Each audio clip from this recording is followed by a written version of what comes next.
فإنه لدى انتشار الإسلام في الجزيرة العربية توجه وفد سامري برئاسة أحد حكمائهم ويدعى صرمصة إلى سيدنا محمد عليه الصلاة والسلام من أجل الحصول على كتاب خطي يضمن أمنهم وحمايتهم. توجه صرمصة وكعب الأحبار وراهب بحيرة، توجهوا إلى سيدنا محمد وقال له راهب بحيرة وكعب الأحبار، قالوا بحساباتنا ظهر إنك بدك تظهر.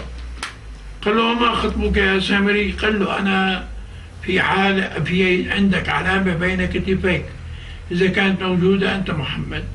كشف له ملابسه قال له أنت محمد، بين العلامة. بعدها قال لهم عزمون على الغداء. قال له السامري دي حجتي تمنعني. قال له وما حجتك؟ قال له ديني يقول كذا وكذا وكذا وكذا. قال له ايش بدي اكافئك؟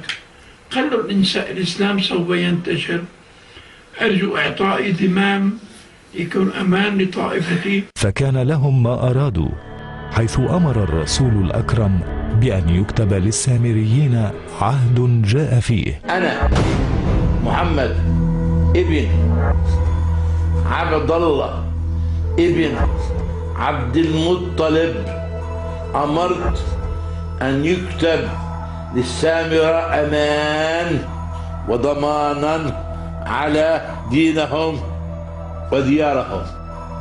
قالوا بحساباتنا ظهر إنك بدك تظهر.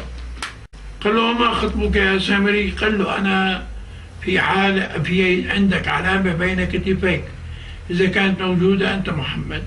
كشف له ملابسه قال له أنت محمد، بين العلامة. كشف له ملابسه قال له أنت محمد.